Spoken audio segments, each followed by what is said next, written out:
Welcome to Marriage IQ, the podcast for the intelligent spouse. I'm Dr. Heidi Hastings. And I'm Dr. Scott Hastings.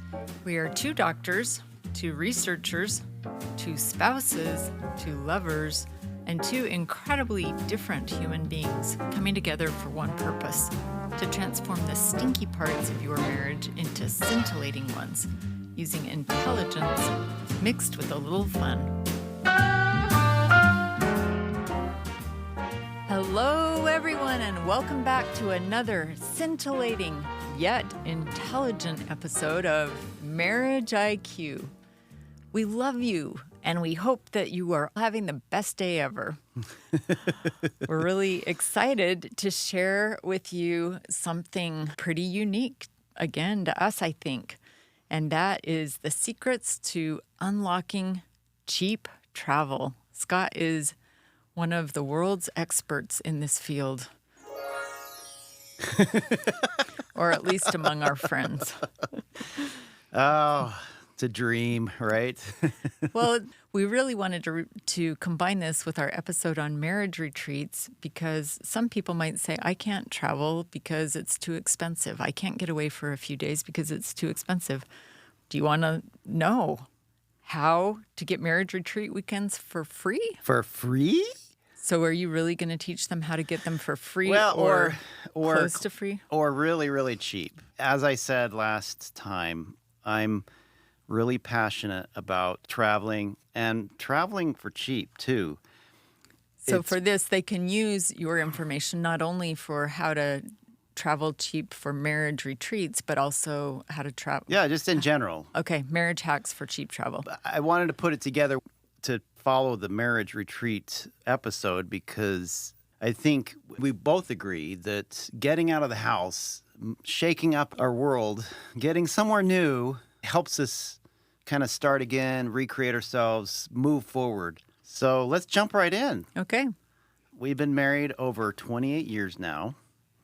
And I think right out of the gate, I remember after getting married, just like, I want to just travel with you. I think that started for you probably when you were a little kid. No, it did. I remember sitting there as a 10-year-old, just back then they didn't have internet, of course, but in the pioneer days. Yeah, looking back at all the airline time tables, and the airport was my favorite place to go. You have always been a sucker for cheap travel, though. That's like a big rush for you to find these really great deals with travel. It's so weird. I'd spend like 2 hours to save $20 on. It's like because it's this rush. Yeah, right? it's a rush. I can't explain it. I don't know, but for many years, yes, I was seeking the cheapest way to get there, and largely succeeded. People were quite amazed with my stories. But now that we're in our 50s, a little bit more mature, we're not sucking air for money as much anymore. We do tend to put out a little bit more cash. And I realized that... especially after paying off our house. Yeah, so like it does make traveling a little funner, I guess, with a little bit more cash. But anyway, I still get sucked in by some super awesome deals that I can't pass up. All right, maybe you can share some of those. But so let's start at the very beginning. It's a very good place to start. That's a common song that we're going to... I love that movie. I love The Sound of Music. Yes. I love Maria. Which one of our trips was on a Sound of Music tour. Yes. Well, the Sound of Music tour was not awesome, but everything else about Austria was incredible. It might have been awesome if people would have gotten up on the bus and started singing with you. I'm like, but what are you guys doing on this one? bus? You're on a Sound of Music tour. What? You're not... What we need to do is take our kids with us on the Sound of Music tour, and then it would rock. There you go. That's what we're going to do. All right. So let's start. So number one, planning. You cannot have success without planning. Ingredients needed, one calendar book, and one spouse. I think you're the spouse who initially did a lot of the planning and dreaming, and you still do the majority of it. Yeah, well, eventually you come in the scene after I've crafted my story. So when are we going to do it? We start looking at the year ahead of us. What do we got going on? What school, work, etc. We also look at our goals. Look at our goals. Right. How often do we go?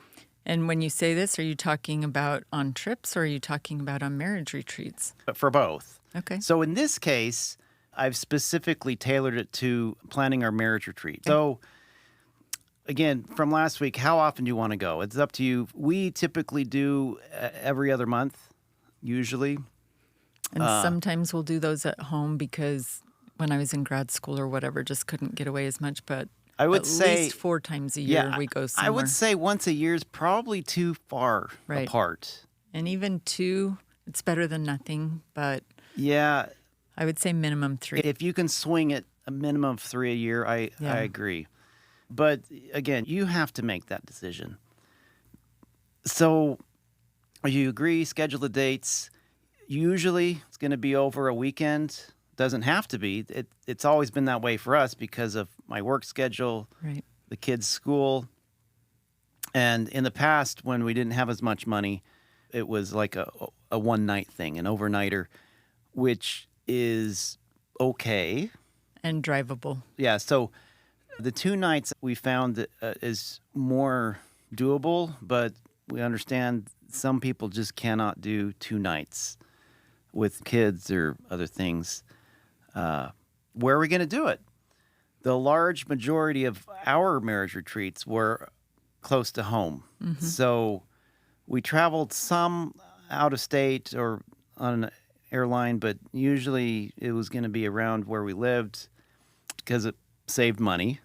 We didn't have to do the airfare, but in Dallas, you can get really good deals. If you lived in a small town, it might be hard to find some of those deals. And we did live in a small town for 10 years. You're right. And that's why we didn't stay there. That's why we drove to Phoenix area where they were less expensive. Yeah, you're right. It was about a 2 or 3 hour drive, 3 hours to Phoenix and 3 hours to Tucson, 2 hours to Flagstaff. So number 2 is what kind of hotel? Where do you want to stay? Okay. Now that you planned when and where, it's time to start looking how to get there, where you'll stay. And some of you might ask, why don't we just stay home? Why don't we just stay in our own house? It'll be free. And to that we say, think again, because your home is where you live anyway. And you're not mentally going to be able to get out of that box. You need to remove yourself from where you live so you can start thinking with fresh perspectives. There's a really good book I just read recently. It's called Deep Work. I read that too. By Cal Newport. He talked about this. We really recommend that book. Yeah, it's a great book, learning how to do deep work and be very, very effective in what you do. And that is, you got to get out of your familiar surroundings into a new one. We think this is deep work. Deep marriage work. Yeah, absolutely. You need to get out of your house. I found over the many years of travel planning, the best bang for the buck. For hotels? For hotels, okay. Yep. Is going to be Priceline. And I don't have any affiliation with any of these businesses, websites that I'm going to talk about. They don't have any affiliation with us. So I use Priceline only for hotels. They're not great for flights or car rentals. Sometimes for flights, but hotels only. Here's why. Priceline tends to be lower than other websites for their hotels. But they also have an express deal option that allows you to save extra percentage off, but you just don't know what the name of the hotel is. Okay. Most people don't know what the name of the hotel is. Do you have the secrets to that? I'm going to tell you how you can find it. It's not hard. You've cracked their code. Yeah. So also on express deals, they always typically have a 10% off coupon that you can use. Okay. Where do you get the coupons? Do they email them to you? They or email it's to you. You sign up. You get these 10% off. If you use them enough, you become a VIP, and you get them every time you travel. We're platinum VIP, so Of course. so Why does that not surprise me? so we get them every time. But on top of that, if you get a credit card, the Priceline Rewards card, you get 5 times the points on any of the Priceline purchases. Okay, so you can later redeem those for Priceline purchases, and I'll tell you Give how me an that example. works. Give me an example. What does that look like? So if I want a hotel that's at least a 3-star quality or higher, which is all I pretty much do these days, like a 3.5 or 4-star, 4.5, Sometimes 5, yeah, sometimes 5-star. but not typically. Not typically. I don't really do 2.5 or less anymore, especially for a marriage retreat, because Right. you're going to be sitting in a hotel room for several hours. You kind of want to have it be something that you enjoy. Well, And- and we do look for a hotel room typically that has enough space that we can spread out a little bit. Yeah, I do like space. You're right. So usually for marriage retreat, 3.5-star or better. Okay. And because I like nice sheets, I like nice pillows. Nice mattress. Nice mattress, 3.5 or higher it just tends to be better. So I start on Priceline. I put that in. I start searching for 3.5 or better in a general area. So for us, it's Dallas area. Mm-hmm.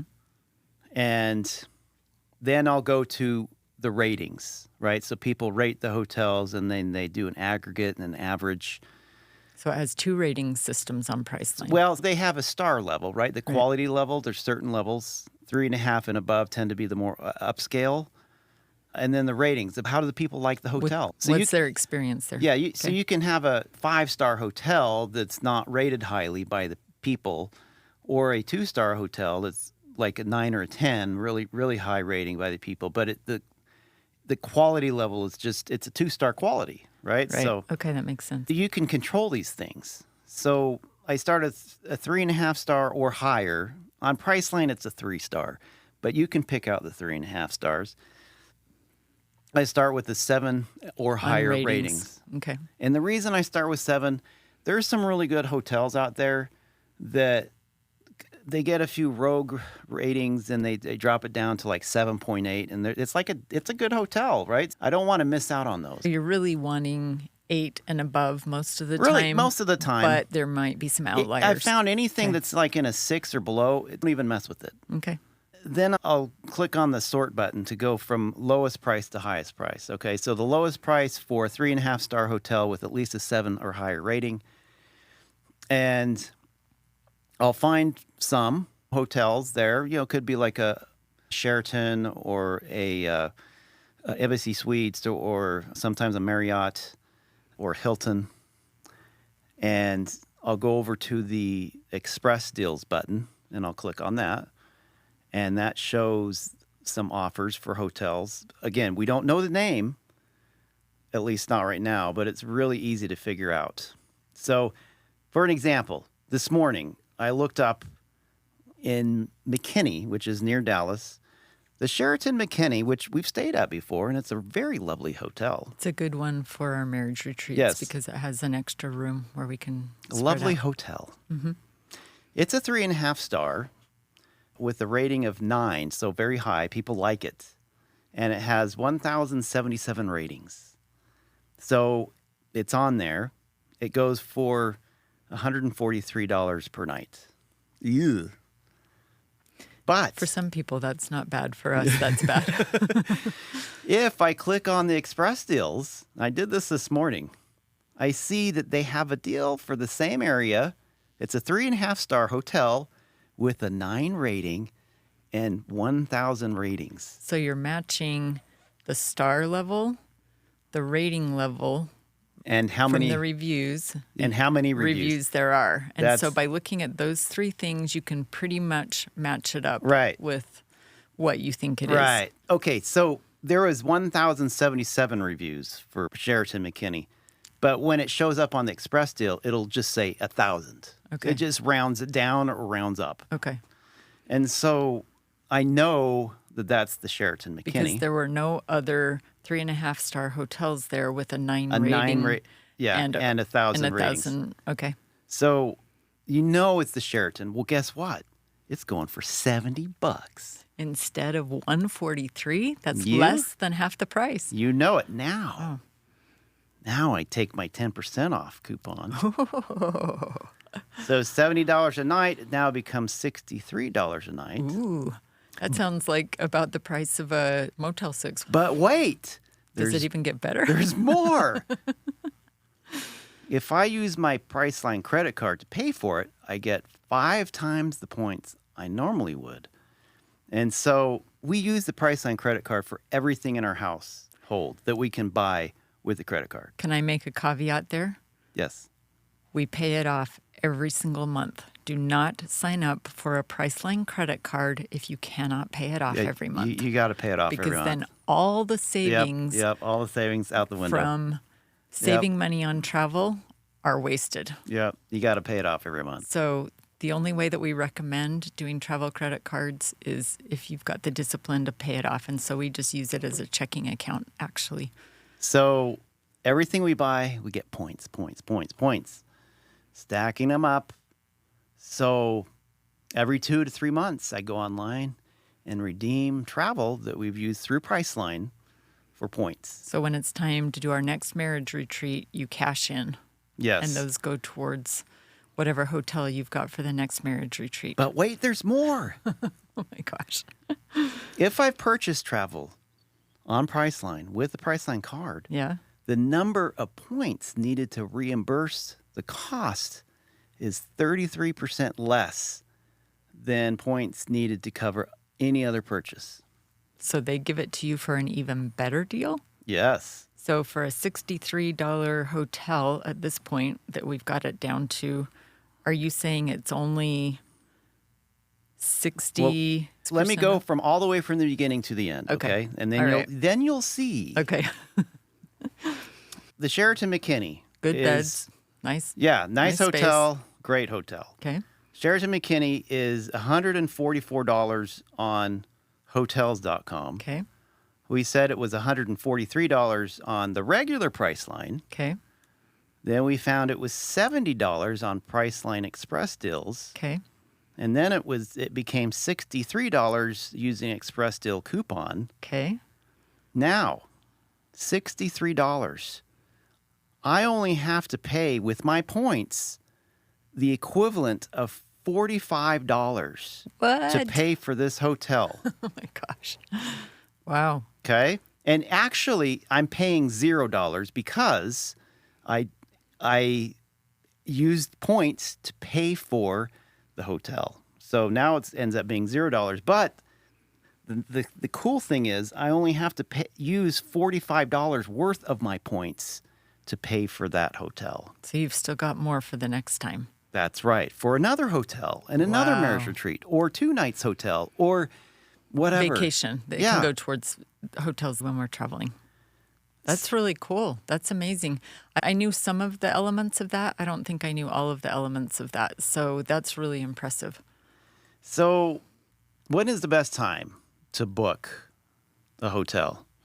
I would say, generally speaking, because hotel prices go up and down, right? Right. The Sheraton McKinney might be like $200 on If there's a special event going on Right. in the area. Exactly. Okay. So you want to go when there's not a lot going on. Yes, And we so- had that happen more than once. So you want to look at a few different weekends and see where the prices generally are. But I will say, in my experience, typically the best prices, if there's not a big event going on, it's going to be like 1 to 2 weeks before your date. So it's a good idea, you would say, because of that, if you find cheap plane tickets somewhere, maybe go through this process to at least look at hotel prices before you book the plane tickets, because if there's a big, huge concert going on or a big art festival or something, I remember you had a business partner that booked tickets to Austin for not too expensive. And then he couldn't find a hotel for under $800 a night or something because there was a big event going on. Big event. Yeah, I remember that. Yeah.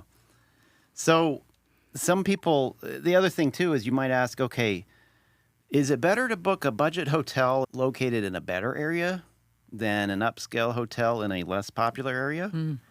This is my philosophy. Okay. Scott Hastings' And philosophy. by extension, our philosophy. Okay, because you do our travel. The Hastings philosophy is that we can always find something to do no matter where we are. Yeah. Okay. So I prefer to do the upscale hotel, even if it's in a not so. Not a downtown area. Sometimes we have to drive a little bit. Big deal. Right. Who cares? I'd rather stay at the higher 4-star Marriott than the 2.5-star La Quinta. That's just me, though, of course. You do you. Remember, though, you're going to be spending quite a bit of time in your hotel room together, so you want to like it. For marriage retreats, especially. Right. I've dipped my toe into the Airbnb and the Vrbo scene. And we have had some really great ones. We've had some very lovely stays. There are pros and cons to both. Okay. I will say over the years, I tend to prefer hotels for several reasons, but one of them is I feel a little bit more confident that nobody's going to be spying on us. Right. Airbnb has had some bad press on that lately, haven't they? Yeah, like hidden cameras and Right. things. That's a little weird for me. I don't like people looking into my private life. And I feel actually very angry if that does happen. And they better watch out because if I ever find out. But I think hotels, too, tend to have dining options, restaurants, a pool. Right. We love the pool. Typically exercise equipment. They have quite a bit, especially the upper scale ones. But we do have a really great Airbnb about an hour from here out near the Longhorn Cow Ranches, That's right. where we take our own food in. It's so peaceful. We take our bikes with us and we just bike among the rolling hills, the Yeah. Longhorn cows. We call it our casita. Yeah, we do. We don't own it, but we stay there, Right. and that's where we do our deep work. That's exactly right. Number 3, airfares. So if you want to add air travel into the mix, I generally start with Skyscanner, skyscanner.com or the Skyscanner app, and Google Flights. Sometimes I add in, it's called kiwi.com. And then I'll go to Hopper, which I think is only an app, to find out the best time to buy. So Skyscanner gives me an idea of the lowest prices. They're very reliable. I've used them probably the most, I think, by far, skyscanner.com.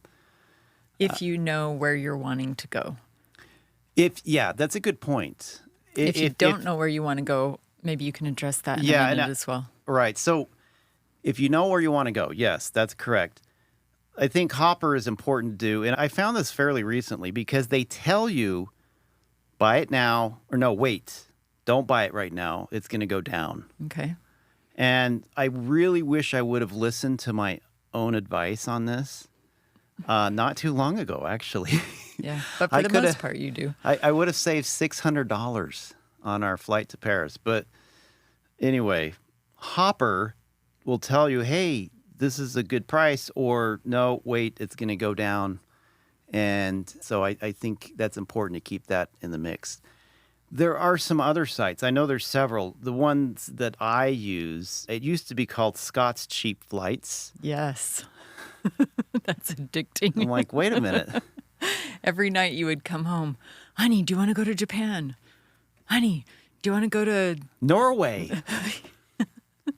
If only I had to unsubscribe because I was literally going crazy. Because I kept telling him no. I was in grad school at the time. I was going crazy, and I said, I can't do this anymore. I can't. So I've recently resubscribed, and I'm a premium member. I like Jack's Flight Club. They send some really good notifications that then we take into Skyscanner and some of the other areas, Google Flights. Yeah, the thing about Scott's Cheap Flights, which is now called going.com, they tell you kind of when you need to go. So Okay. instead of you saying, hey, I have these dates that I want to do something, it's backwards. It's you can go to Paris for $450, but you have to do it over these dates. So if you can't do the dates, then you're not going to do it. So you know when you have some free time, and then you're looking at what the options are, what the good deals are when you have a break. Yeah, so Going or Jack's Flight Club will say they're going to tell you when you can go and the cheap price, which is usually really astounding, versus Skyscanner, where you're like, hey, I want to go here on this date, and it's usually going to be more typically. Right. And it'll usually have like from September to November or something like that. It'll have a couple of months in the range. Right. So on Skyscanner, if you don't know where you want to go, let's say, hey, I want to get out of here. I want to try somewhere new, but I just don't know. There's an option. You just type in everywhere. Okay. Or anywhere. It's anywhere or everywhere. And then what they'll do is they'll come up with everywhere in the world, the lowest price And this is on which one? on Skyscanner. Okay.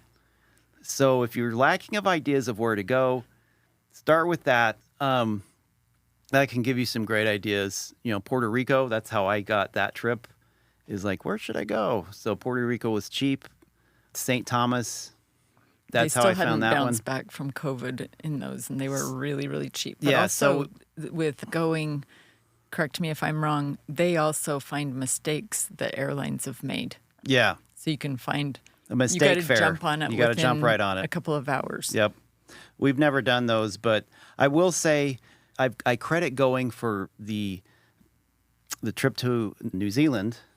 That was about a third of what That was- they usually are. Super cheap. Right. So thank you, Going. How do you feel about discount airlines? Well, We've I spent remember having these conversations with friends, and they think you're crazy. we've spent a lot of time on a lot of flights on Spirit, let's Yeah. be honest. Yep. And lately on Frontier to some degree, it can be somewhat controversial. Some of your friends might think that you're just A lot of our friends uber think we're cheap. crazy. and like, cheap. who are you guys? But look, It's a cultural experience. and they get you just there just as fast, right? Right. They're nice planes. Well, in earlier days, Spirit had flights from Dallas to Florida all the time for $30. We took our kids to Florida every January. Remember, to Tampa? Right. For like, what, 3 years? And it was literally $38 round trip. Right. Like, we took They our... don't have those fares No, very they don't. often They don't. anymore. Well, they don't have them at all anymore. But I just Frontier remember back. has more of those flights now, So okay, all right. but I don't know if they go to Florida. But I'm like, that's like an awesome trip.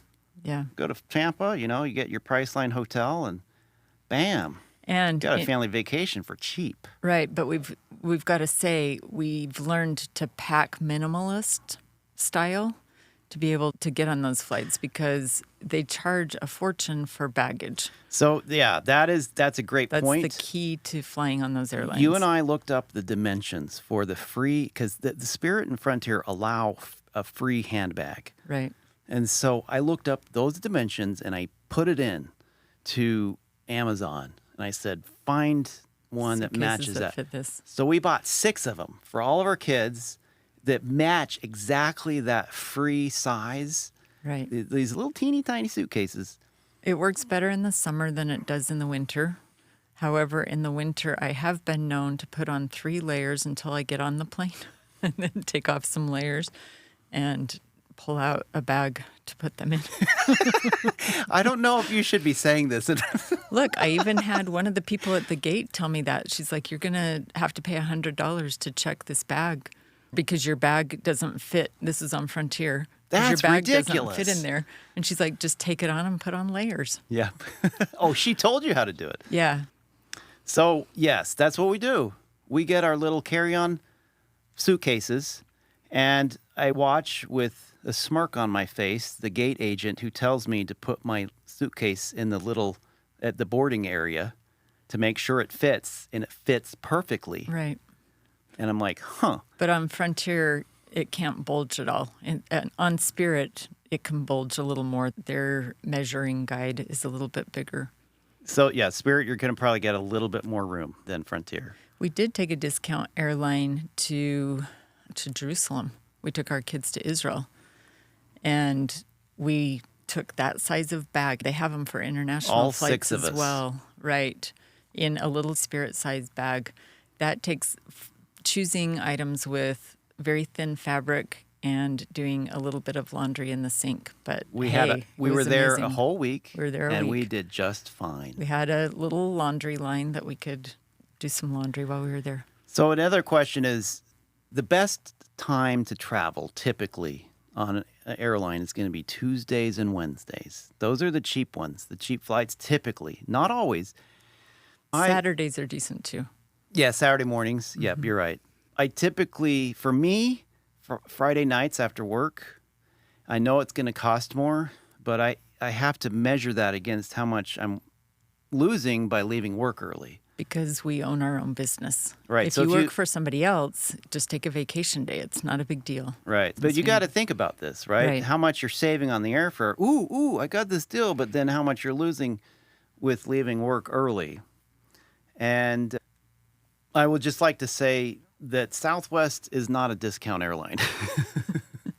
Unless you're taking a lot of luggage with you. Right. But the intelligent spouse knows that taking a lot of luggage is just not really fun. Intelligent. Because then you have to sit and wait for it all to come off. Look, it's not The that airplane. I mind Southwest. I'm sure they're a great airline. It's We do just take it they're not in certain circumstances. they're not cheap Right. usually, like at all. Every once in a while you can find something. So that leads us to number 4, car rentals. Skyscanner again every time. I know it says Skyscanner, but I've looked at just about every car rental site out there, and I've found some good ones through Costco. you might have. I think we tried one once. I went back there and tried it, and it failed. It worked really well once, but then we didn't Maybe. get that to repeat. Skyscanner is reliably cheaper than anywhere else. So if that you I've don't have seen. a lot of time, just go there. Yeah. Okay. Skyscanner for car rentals. I highly recommend downloading the app TripIt. For car rentals, or this, you mean after you've got your whole vacation planned? This is for everything. This is an app. Okay. It keeps your itinerary very nicely. Your flight, your hotels. It's beautiful. It's wonderful. It's the best thing ever. And it's free. So you're not having to find all of the emails with all the confirmation codes and everything. And then So- you can share it with me too. You can email me. Yeah, the I can share it with itinerary people, for right. the travel. I will say, again, word about credit cards. Well, you said earlier, pay them off. You have to, otherwise it turns into a disaster. Right. You have to pay them off every month. The other thing, too, though, if you're going to do credit cards, there are some airlines that have fantastic deals. I think somewhere in the late summer, early fall, 80,000, 90,000 miles if you sign up. And for some airlines like Delta and American, I mean, that's going to be a trip to Europe. And And if you both sign up, I remember we both signed up and we paid our airfare to New Zealand from Dallas to Auckland. Ended up being almost free because we used all these points. And all you have to do is buy like a stick of gum.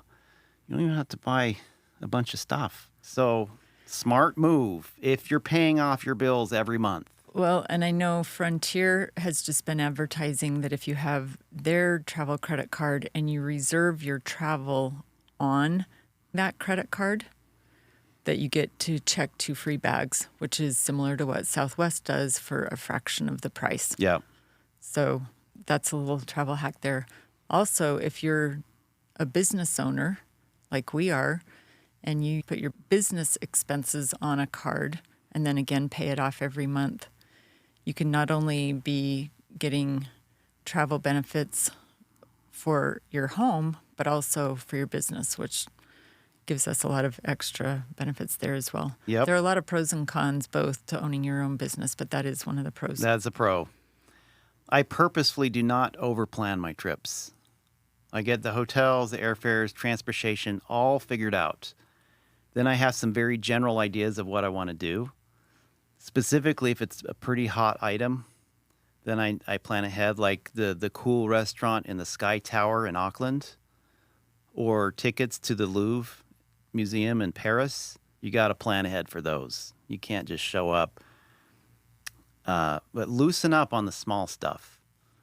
Like Muhammad Ali said, float like a butterfly, sting like a bee. One of my favorite philosophers. Finally, there's a movie you must watch. Absolutely required for all of our intelligent spouses out there. It is on Netflix. It is called A Tourist's Guide to Love. It's kind of a Hallmarkish type of It is such romance. a good movie. We won't tell you about it, but there is a line in there that I want to put somewhere, frame it somewhere. A tourist travels to escape life. A traveler travels to experience life.